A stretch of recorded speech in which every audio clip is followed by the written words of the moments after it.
Hello everybody and welcome back to the channel.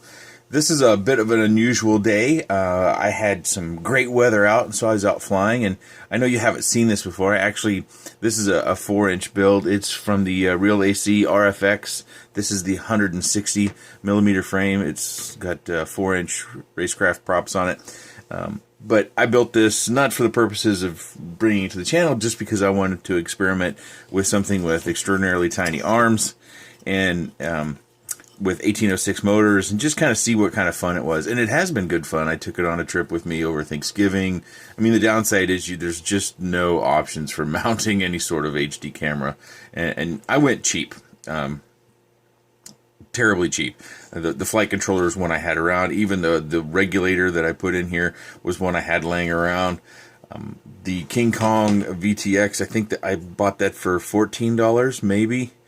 And then we've got that, and we've got like a $3 camera in here. And I mean, most of the stuff I just had. The things I did buy was I bought the motors props, and I bought one of these 4-in-1 ESCs because I wanted to try it out and just experiment with a build like that. But we had a major crash, and that's kind of the main reason why I'm making this video about it. You can see that this prop is he is not like the others, is he? And these racecraft props, they can take a beating. Hopefully I don't have any extreme vibrations in that motor. I'll have to check it to see if I got any bearing damage. But it completely just exploded when it hit the tree. And hopefully I've got that footage running right up here. And if we look at it, it looks like possibly in my terrible piloting, the tree branch came right between these arms, maybe a little bit more to this side. And I was certain that an arm would be smashed or broken or something. And as far as these arms go, solid as rock. I mean, this prop got a little dinged up in that crash too, but not bad. And I've had crashes with this, but nothing severe. You know, bumping off the ground or bumping off a tree or backing into something, you know, in my yard. And then when I took it on the trip, I ran it into a bush. It just fingers slipped off. But anyways, the next thing, outside of the fact that I think this thing can take a fairly hefty crash, surprisingly enough. Now, again, this is the 160 version. I believe if you get the 185 or larger versions, that you'll have cross members to support these arms even more. This frame also comes, I think, X-Foot and maybe a Twig name. But it's kind of an extreme light frame, extreme racer frame, and you know, I don't race, but I wanted to try this out, and it was just kind of a fun build. But the other part that we might be useful is talking about these 4-in-1 ESCs. Now, the 4-in-1 ESCs can be kind of a pain, really, especially the first time around. As I looked at it, it's like, obviously this lead, which I should, you know, if I'd have really put much thought, I would have changed this into some higher gauge wire. So that's my first complaint, is I think they're got 20 gauge wire on here, possibly. I can't quite read that. It is printed there. Yeah, I think it's 20 gauge wire. So I would have liked to have seen thicker wire there. But anywho, and I thought the V2 was supposed to have an internal regulator, but I didn't find any actual documentation that indicated that. So that's why I've got this little Pololu I had rigged up underneath there to supply 5-volt to my flight controller.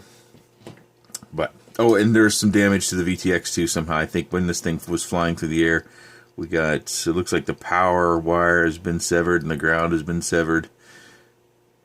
There could be other damage in there, but I'm pretty pleased. All my other soldering stayed intact. Nothing really came apart too nasty. But this is kind of an odd thing.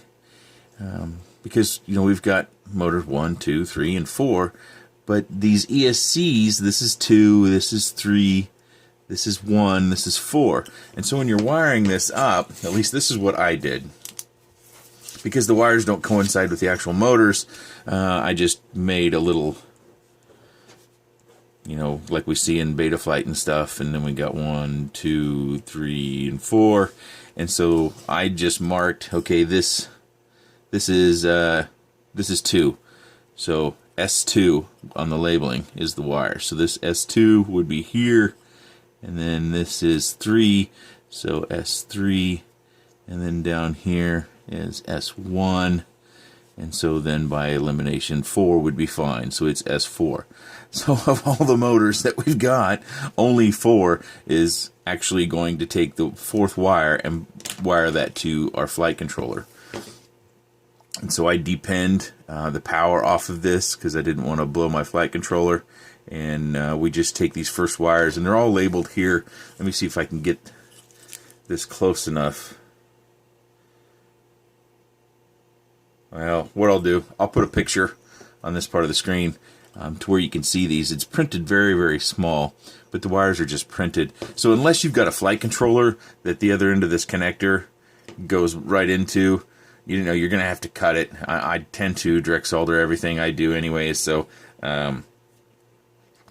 I would recommend doing something like this unless they straighten these out to where they're actually representative of where the actual motors are laid out on multi-rotors or quadcopters specifically. Okay, that's really it. If you have any questions or comments, things that you see that I didn't address with my fantastic crash, please let me know, and I can maybe comment further about your questions. If you've got another 4-inch frame, you know, I like to stay small, you know, 150, 160, that you recommend I try, let me know. Leave that in the comments below. I'm always up for trying new things. Obviously, the weak part of this one is the pod. It's just severed the nylon stuff right off. So I might repair this. I might not, because I'm going to have to disassemble quite a bit in order to repair it. But if you've got a frame that you think that I should try that's a 4-incher, please let me know in the comments. Okay, thanks for watching, everyone.